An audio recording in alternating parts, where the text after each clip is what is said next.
So the outline is we're going to look at maturity determination, harvesting, where we'll look at picking, shelling, and then we'll talk about cleaning, sorting and storage, and marketing.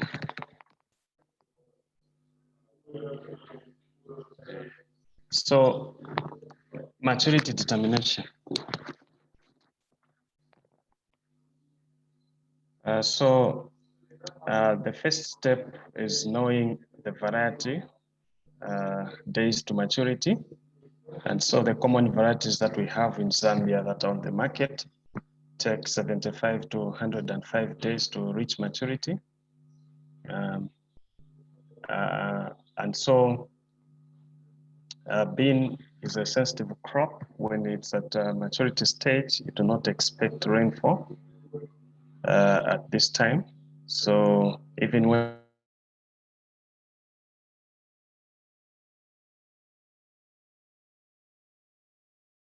maturity.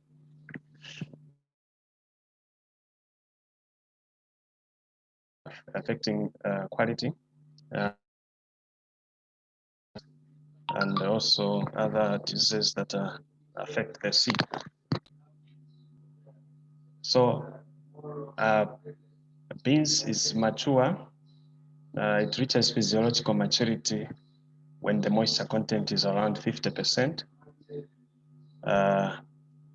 But it's only ready for harvesting when the leaves and pods are yellow or to brown. At this time, the moisture content will have dropped to 15%. So if the crop dries to less than 12%, there's an issue there because this will promote splitting, which is like shattering at harvesting. So what happens again is when you're threshing, there'll be a lot of splits. That is the bean splitting. And I'm going to talk about why that is not good when we talk about sorting and cleaning.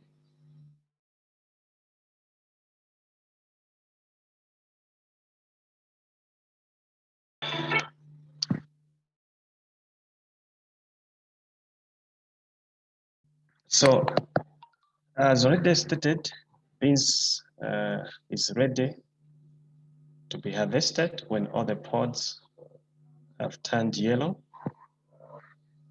but before becoming so dry that the pods begin to shatter. So there are two ways of harvesting. So the simpler method is where the plants are pulled by hand and dried under the sun, then threshed on the tent or floor using sticks.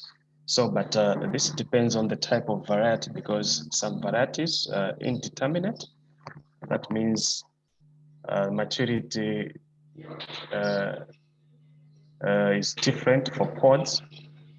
So early pods will be maturing whilst the plants continues to produce more flowers, more pods. So those varieties might not work well if the method of harvesting is by pulling.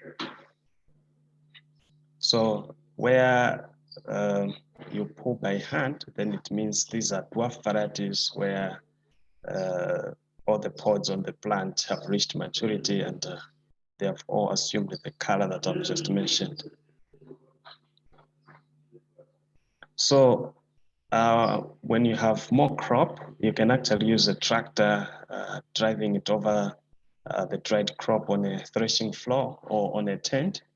That way you can reduce on the labor cost because the tractor will be able to do a good job if the crop is dry and the the temperatures are high. It's not like it's moist and the pods are not splitting. So, but there are also mechanical threshers available on the market, which other people use. But it is recommended to run these at a slow speed to prevent cracking and splitting. I'm sure those that have used mechanical threshers, there's an issue with the speed. So before threshing a huge quantity of the crop, you need to test the thresher and determine the speed which is going to be ideal for you to get the desired result.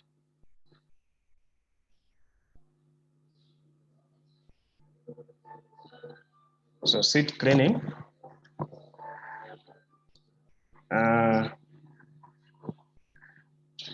Post-harvest costs are certainly high dry beans. This is because extra care is needed for cleaning, storage, and also transportation. So other crops might be easy to harvest, but for beans, there's an issue because you may end up spending more because of the extra care that is needed. So harvested seed may contain weed seeds, innate matter, and damaged seed. And such materials will require to be removed in order to upgrade the quality of the seed. And in most cases, chaff and other light foreign matter is removed by exposing the mixture to the wind. People use winnowing trays, and then when the wind is blowing at some strong speed, then you find that people will simply expose the mixture to that wind, and all the light material will be blown off and your bean will remain. So, but that may not be enough. And so you might need to use something like a sieve, as you can see in the picture to your right corner above. This is an example of a sieve that can be erected. And then you put your crop there, several passes there, small particles like stones, some mud, everything will come down the sieve and your crop remain on top. But again, this sieve will facilitate removal of broken seed, removal of rotten seed, and everything else that does not need to be present to your crop.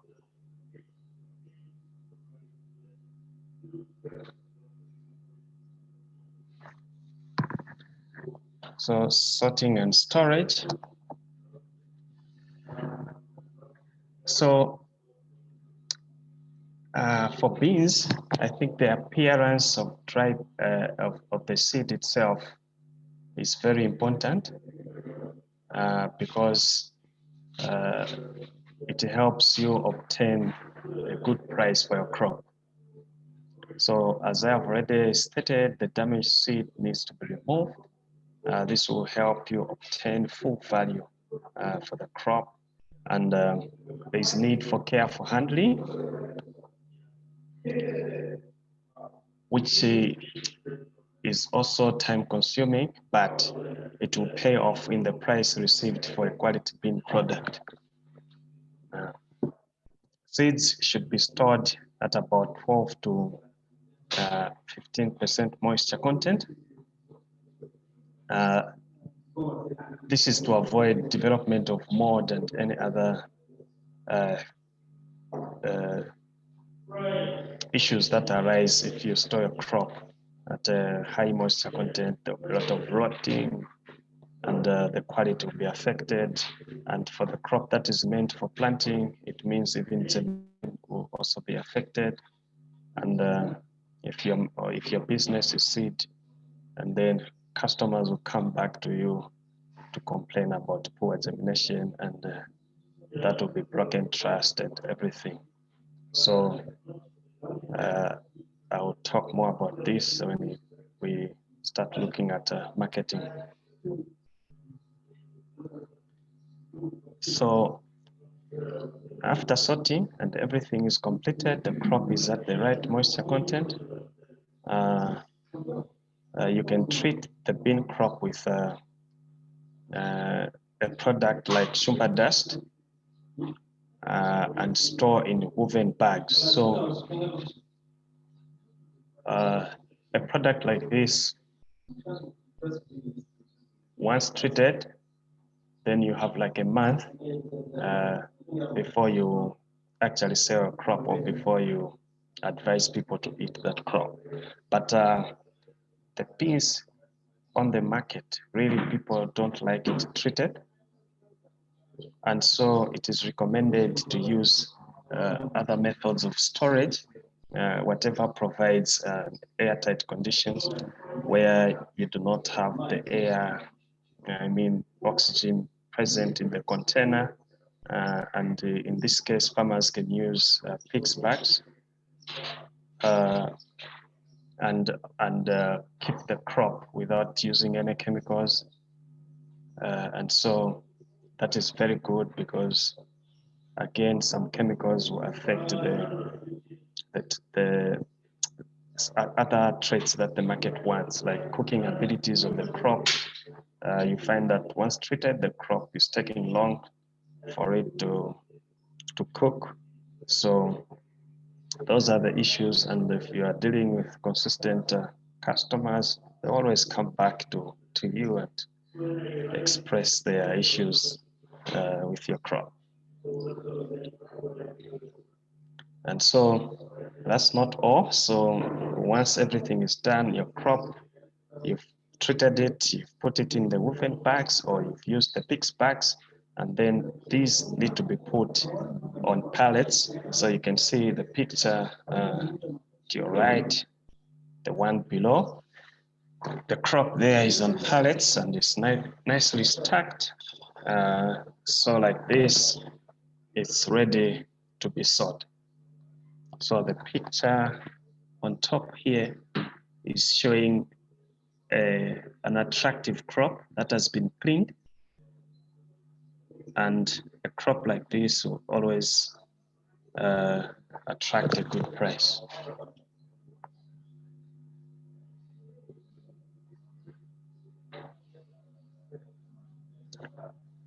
Marketing. So a bean crop under normal conditions, and when grown as rain-fed, it will give you a yield of around 1.5 ton, and that could be maximum, or 2 to 2.5 tons per hectare under irrigation. And this is motivation enough for farmers to venture in bean production. So you can see that there are crops that yield more than this, but the difference is what I'll explain later, because obviously such crops, the prices fluctuated a lot, and so beans is really a good crop because prices are stable. It's a food crop, and those prices that are provided for beans, they make the venture to be profitable even when you get the use like this. So the other issue after harvesting is making a decision as to how you're going to, of course, store your crop. You can store in woven bags, but what container size? So where the market is established, of course, people know they need to store in standardized pack sizes, like 50 kg packs, but there are markets that would require something like 70 kg bags or anything below 50 kg, which can be 20 kg bags, 25 kg bags, 10 kg bags, even something like 2.5 kg bags. So, but everything else in terms of packaging will depend on what the customer wants. And there are others that actually buy using these common measures, a medar or a cup. Then that is like a standard measure. Then once you buy, then you put in whatever container you want. So, but where you know your market, of course, customers give you information as to what type of pack sizes they want, but sometimes you may not know, and you might prefer to store in any large sized containers and then later package according to what the customer wants. So gross returns from dry beans can be high despite yields being typically lower. But here the point is that a bean crop fetches a relatively high price.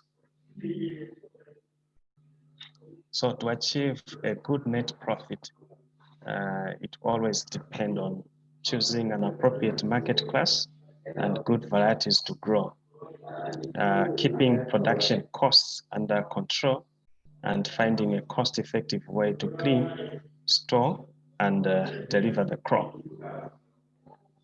So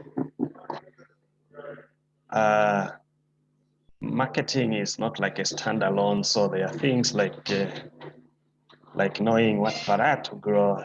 That also is done late. I mean, before this stage, this is somewhere before you even grow your crop. But remember, as I've been mentioning in the previous presentations, all these activities are interlinked.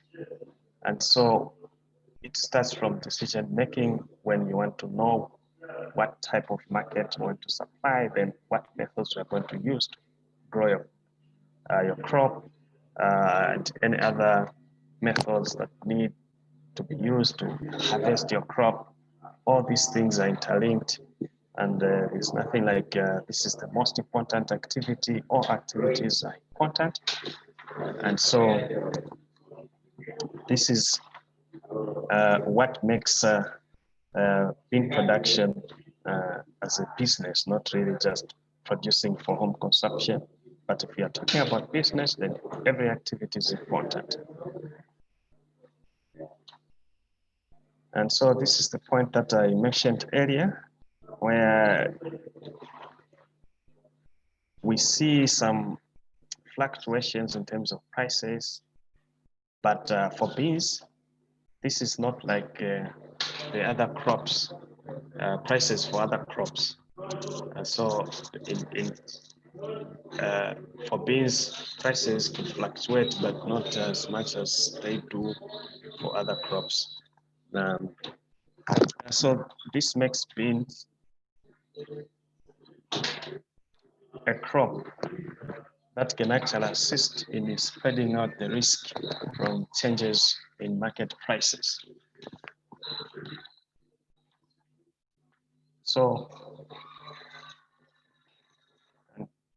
an interesting issue again is that important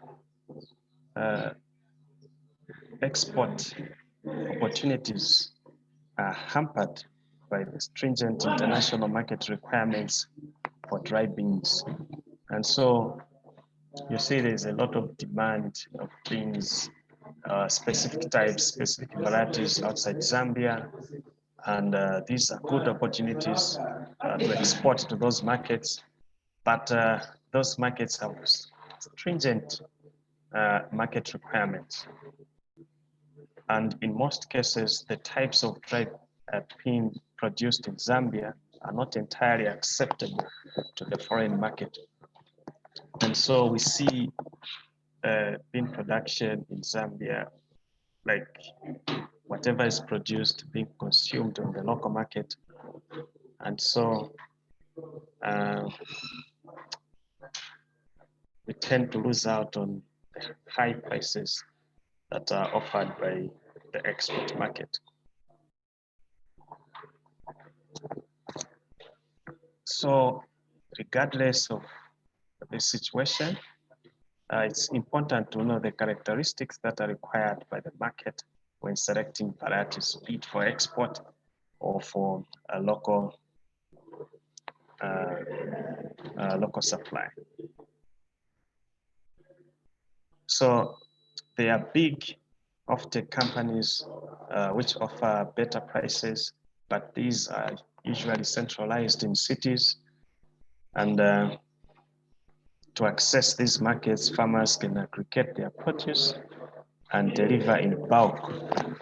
And so this reduces on the cost of transportation, but this also requires shared market information and also working in groups and be able to supply what these markets want, because in most cases these go in bulk, and they would say maybe we need 100 tons of beans, a particular type of beans, but if you are just a farmer alone, there's no way you can really supply the market with that much. So, but where people can share market information, can share any information with regards to buyers that need the crop, a specific type of beans, for example, like a variety, say Luangeni, then people can actually come together and produce together and sell together, and that way people can benefit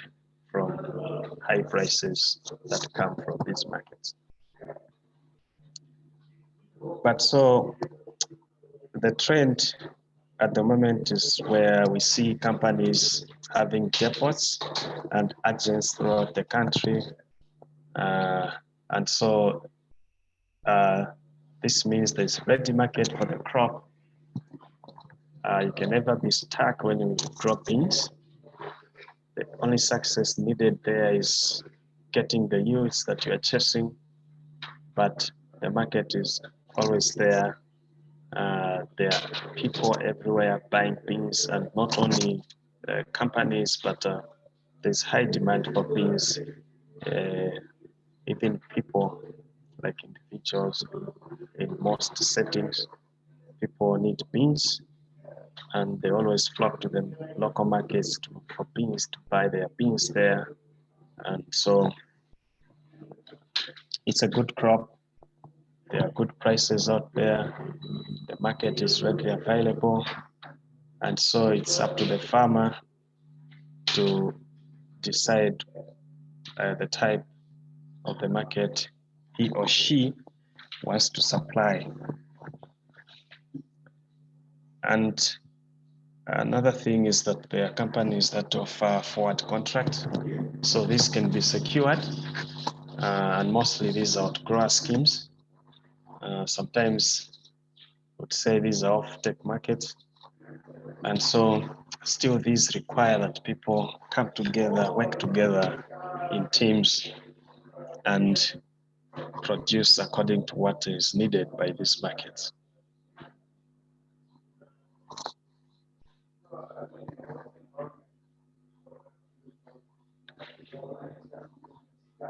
Yeah, so that was pretty much about today's presentation.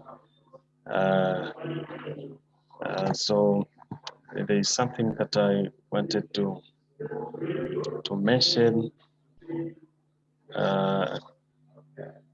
in harvesting. So I didn't talk much about these pictures. So the point I raised here was that there are two ways of picking your crop from the field, depending on the variety. Sometimes not really depending on the variety, even dwarf varieties, or I would say determinate varieties, those varieties which produce pods or flowers almost at the same time, then pods at the same time, and maturity occurs almost at the same time. those are easy to harvest because you simply pull the plants and you dry them, then you thresh. But sometimes even such varieties, if it's still raining and you need to be harvesting your crop, you always need to pick those early pods, those that mature first, because you want to save them from the rains that have continued to avoid the rots. And so this is the picture you are seeing. Top right corner, these are pods that have been picked individually from the field. And so this does not mean the yield has been exhausted, or so fresh pods have remained in the field, but these are ready and they have been picked and dried on the sun on the tent and threshed. But the picture below here, this is where the entire plant is uprooted. So the difference between these two methods is that picking takes time and it's expensive, but when it comes to threshing, it's faster when pods are picked like this individually. Where the plants are uprooted, it's easy to do so, to uproot the plants, but harvesting now, threshing is the one now that is going to be time consuming, laborious, and so still harvesting of beans is expensive. And again, all activities are interlinked.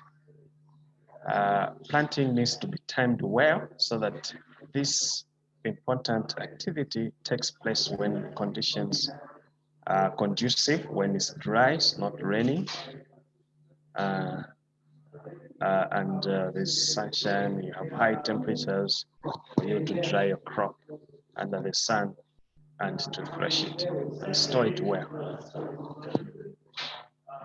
I think I'll end here. Thank you for attending.